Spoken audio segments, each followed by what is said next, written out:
बच्चों, कैसे हैं आप सब। आशा करती हूँ आप सब बहुत अच्छे होंगे। तो बच्चों, आज हमारी हिंदी की क्लास 5th का चैप्टर नंबर 12 स्टार्ट करते हैं। हमारे चैप्टर का नाम है बच्चों हार की जीत। तो हार जीत कैसी होती है? हार की जीत यानी कि हारने के बाद भी जीतना। पाठ का सारा प्रस्तुत पाठ में लेखक ने बताया है कि जो आनंद ईमानदारी से हारने में है, वह आनंद बेईमानी से जीतने में बिल्कुल भी नहीं है बच्चों। ठीक है, बेईमानी से जीतने पर दूसरे लोगों का हम पर से विश्वास उठ जाता है। आइए इसे बाबा भारती एवं डाकू खड़क सिंह के विचारों द्वारा समझने का प्रयास करते हैं। ठीक है बच्चों।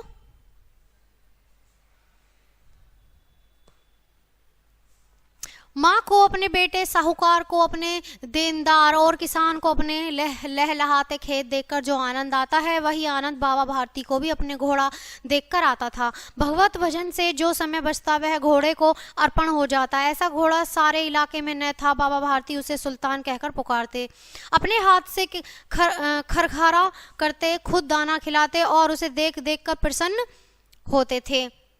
उन्होंने अपना सब कुछ छोड़ दिया था, रुपया, माल, असबाब, जमीन आदि, यहाँ तक कि उन्हें नागरिक जीवन से भी घृणा थी। वह वे एक गांव के बाहर छोटे से मंदिर में रहते और भगवान का भजन करते थे। परंतु सुल्तान से बिछड़ने की वेदना उनके लिए असह्य थी। मैं उनके बिना जिंदा नहीं रह सकूंगा। उन्हें ऐसा भ्रांति सी हो गई। वे उसकी चाल पर लट्टू थे। कहते ऐसा चलता है जैसे मोर खड़ा हो, देखकर नाच रहा हो। गांव के लोग उसे प्रेम को देखकर चकित थे। कभी कभी कनखियों से इशारे भी करते थे, परंतु बाबा भारती को इनकी परवाह न थी। जब तक बाबा भारती संध्या समय सुल्तान पर चढ़कर 10 मील का चक्कर न लगा लेते, उन्हें चैन न आता। खड़क सिंह एक इलाके का प्रसिद्ध डाकू था। लोग उसका नाम सुनकर कांपते थे और होते होते सुल्तान की कीर्ति उसके कानों तक भी पहुंची। उसका हृदय उसे देखने के लिए अधीर हो रहा था। वह एक दिन दोपहर के समय बाबा भारती के पास पहुंचा और नमस्कार करके बैठ गया। ठीक है, यहाँ बाबा भारती हैं और खड़क सिंह की बातचीत शुरू हो गई है बच्चों। ठीक है,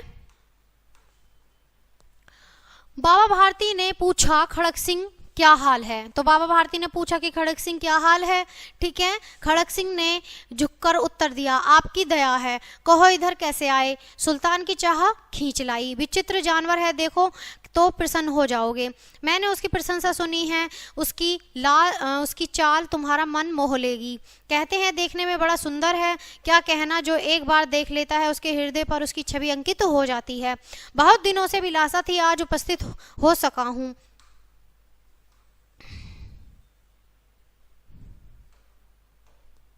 बाबा भारती और खड़क सिंह दोनों अस्तबल में पहुंचे। बाबा भारती ने घोड़ा घमंड से दिखाया। खड़क सिंह ने आश्चर्य से घोड़ा देखा। उसने सहस्त्रों घोड़ा देखे थे, परंतु ऐसा बाका घोड़ा उसकी आंखों से कभी नहीं गुजरा था। सोचने लगा, भाग्य की बात है, ऐसा घोड़ा खड़क सिंह के पास होना चाहिए था।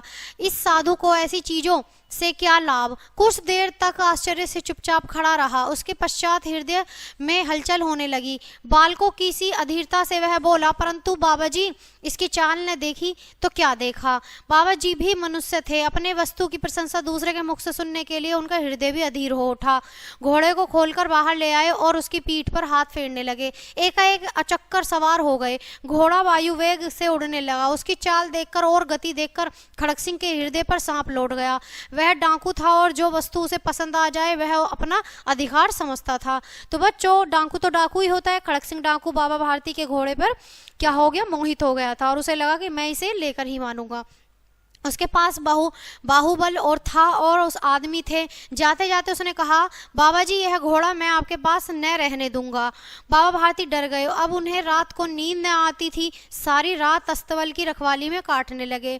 प्रतिक्षण खड़क सिंह का भय लगा रहता, परंतु वे महीने बीत गए और वह न आया। यहाँ तक कि बाबा भारती कुछ लापरवाह से हो गए और इस भय को, इस सपने में भय की खाली मिथ्या समझने लगे कि जो भी खड़क सिंह ने कहा वो केवल झूठ था।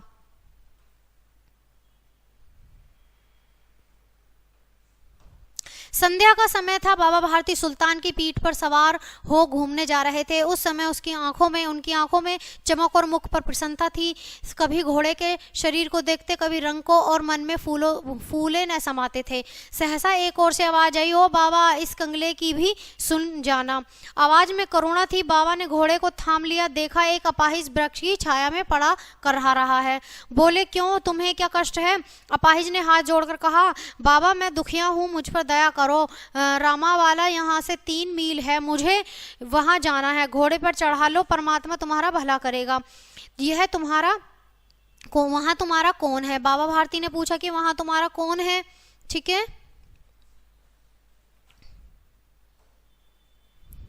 दुर्गादास द्विवेदी का नाम आपने सुना होगा, मैं उनका सौतेला भाई हूँ।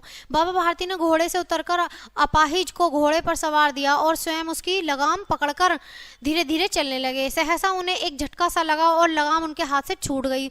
उन्हें आश्चर्य का ठिकाना न रहा जब उन्होंने देखा कि अपाहिज घोड़े की पीठ पर तनकर बैठा और घोड़े को दौड़ाया जा रहा है। उनके मुख से भय, विस्मय और निराशा से मिली हुई चीख निकल गई। वह अपाहिज खड़क सिंह डाकू था। बाबा भारती कुछ देर तक चुप रहे और उसके पश्चात कुछ निश्चय करके पूरे बल से चिल्लाकर बोले, जरा ठहर जाओ। खड़क सिंह ने यह आवाज सुनकर घोड़ा रोक लिया और उसकी गर्दन पर प्यार से हाथ फेरते हुए कहा, बाबा जी,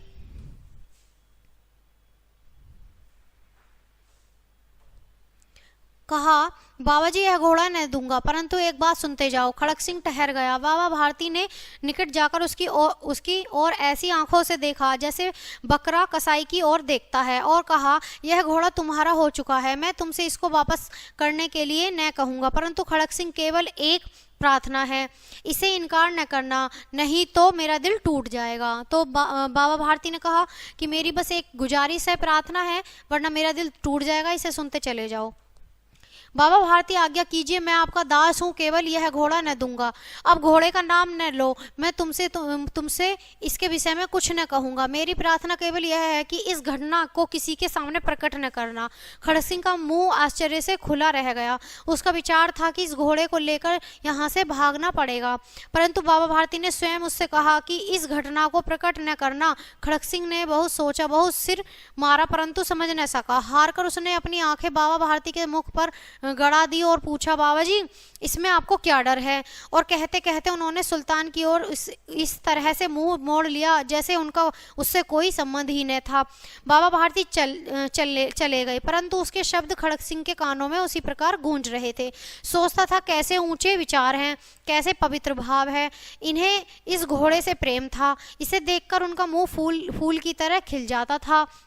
कहते थे, इसके बिना मैं रह न सकूंगा। इसकी रखवाली में कई रातें सोई नहीं। भजन भक्ति न कर रखवाली करते रहते, परंतु आज इनके मुख पर दुख की रेखा तक नहीं दिख पड़ती। इन्हें केवल यह ख्याल था कि कहीं लोग गरीबों पर विश्वास न करना छोड़ दें। उनके मन में ये ख्याल आया कि घोड़ा चला गया कोई बात नहीं, लेकिन कोई गरीबों पर विश्वास न करना छोड़ दे, क्योंकि बाबा भारती ने तो गरीब समझ के ही विश्वास किया था ना। उन्होंने अपनी हानि को मनुष्यत्व की हानि पर न्योछावर कर दिया।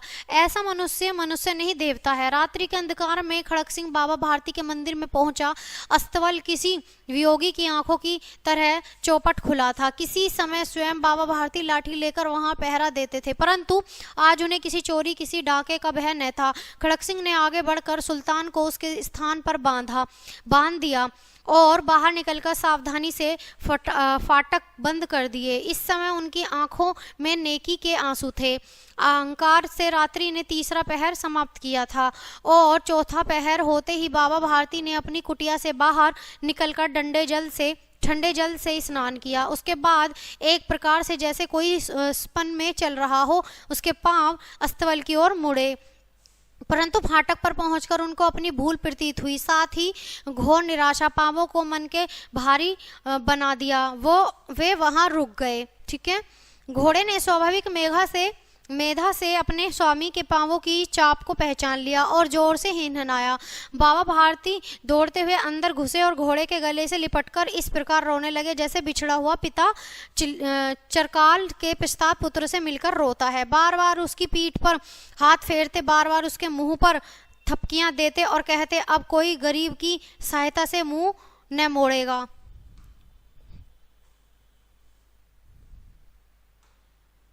मुंह नहीं मोड़ेगा। थोड़ी देर बाद वे अस्तबल से बाहर निकले तो उनकी आंखों में आंसू बह रहे थे। ये आंसू उसी भूमि पर ठीक उसी स्थान पर गिर रहे थे जहां बाहर निकलने के बाद खड़क सिंह खड़ा होकर रोया था। मानो दोनों के आंसुओं का उसी भूमि की मिट्टी पर परस्पर मिलाप हो रहा है। खड़क सिंह इसलिए रो रहा था बच्चों क्योंकि उसको लगा कि मैंने बहुत बड़ा गुनाह कर दिया है, ऐसे उनका घोड़ा लेकर किसी का दिल तोड़कर।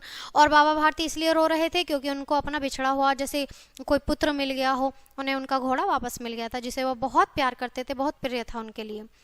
तो इसी के साथ ये कहानी, ये चैप्टर हमारा यहीं खत्म होता है। मिलते हैं आपसे नेक्स्ट पार्ट में नेक्स्ट वीडियो के साथ। तब तक के लिए बाय बाय प्यारे बच्चों।